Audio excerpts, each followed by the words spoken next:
Everyone, welcome করছি আরও একটি ছোট্ট ডেইলি ব্লগ দেখার জন্য। আশা করি আপনাদের ভালো লাগবে।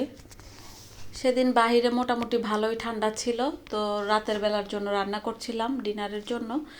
মনে হলো একটু চেঞ্জ করে কিছু করি, আর ঠান্ডার মধ্যে হাঁসের মাংস হলে মনে হয় ভালোই লাগবে। তো সেই চিন্তা থেকে আমি চলে গেলাম একটু রুটি বানানোর জন্য, আর সাথে হচ্ছে হাঁসের মাংসটা থাকবে। বিকালবেলা আমি ফ্রি টাইমে হাঁসের মাংসটা রান্না করে রেখেছি ভুনা ভুনা করে। আর এখানে হচ্ছে একটু নান বানানোর চেষ্টা করছিলাম, নান রুটি দিয়ে হাঁসের মাংসটা খাবো।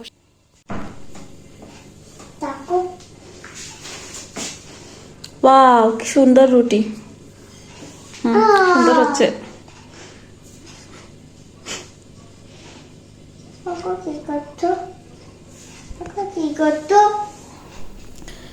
আমি একটু ধরাতে তার রুটি নাকি নষ্ট হয়ে গেছে।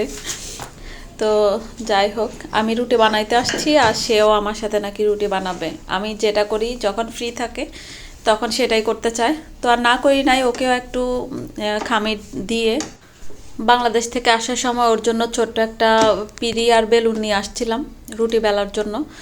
তো ওটা দিয়ে প্রায় সে আমার সাথে রুটি বানাতে চেষ্টা করে। তো আমি এনজয় করি ব্যাপারটা। আমি তো একা একাই কাজ করতাম, তো আমার পাশে থাকলে আমি ওর সাথে কিছুক্ষণ মজা করি, কথা বলি, দুষ্টামি করি। আর সে পাশাপাশি আমার কাজটা হয়ে যায়, যদিও কিছুটা কাজ বাড়ে। নিচে হচ্ছে কিছুটা আটা পড়ে যায়, উপরে আশেপাশে কিছু আটা ছিটায় ফেলে। আজকে তো একদম মুখের মধ্যে মাখায় ফেলছে অনেকটা মানে আটা। তো যাই হোক, কথা বলতে বলতে আমার নান রুটি কিন্তু হয়ে গেছে। দেখেন কতটা সফট হয়েছে। প্রথম দিকে কয়টা রুটি বানিয়েছি এতটা সফট হয় নাই, তবে শেষের দিকেরগুলো আরও কিছুক্ষণ পরে বানাইছি, তো খামিরটা আরও ফুলে উঠছে, তো সেজন্য রুটিগুলো আরও বেশি সফট হয়েছে।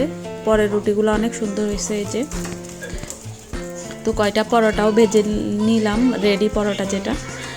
তো কেউ যদি রুটির পাশাপাশি পরোটা খেতে চায় খাবে, সেজন্য। আজকের নানটা বানিয়েছিলাম আমি বাটার ছাড়া, বাটার নান না, এটা নর্মাল নান। বাসায় যদি কোনো একটা উপকরণ নাও থাকে, একটা জিনিস যদি খেতে ইচ্ছে করে, আমি বসে থাকি না, অন্যভাবে ট্রাই করে ফেলি। আর বাসায় ঘি ছিল, ঘি দিয়ে আমি বানিয়ে ফেলেছিলাম। আর এই যে হাঁসের মাংসটা একটু গরম করে হচ্ছে সার্ভ করছি। বিকালবেলা আমি হচ্ছে রান্নাটা করে রেখেছিলাম। এই যে এই হাঁসের মাংসটাও খেতে অনেক মজা হয়েছে। শীতের রাতে এরকম গরম গরম হাঁসের মাংস ভুনা আর সাথে রুটি খেতে কিন্তু ভালোই লাগে। আর সাথে আমি একটা মিক্সড সালাদ করেছিলাম, যেখানে ছিল টমেটো, আইসব্যাগ, সাথে কিছু মাইস দিয়েছি, মোজারেলা চিজ দিয়েছি লম্বা লম্বা কাট করে। তো এই সালাদটাও খেতে অনেক মজা হয়। যখন হচ্ছে আমরা ভাত ছাড়া অন্য কিছু খাই, তখন হচ্ছে এই টাইপের সালাদটা করি। সাথে চেশি দিই, অনেক সময় মাইস দিই, যখন যেটা বাসায় বা হাতের কাছে থাকে সেটা দিই।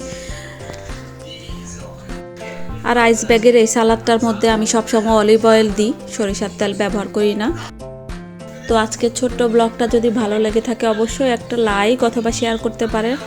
কথা হবে নেক্সট কোনো ব্লগে। সে পর্যন্ত সবাই ভালো থাকবেন। আল্লাহ হাফেজ, আসসালামু আলাইকুম।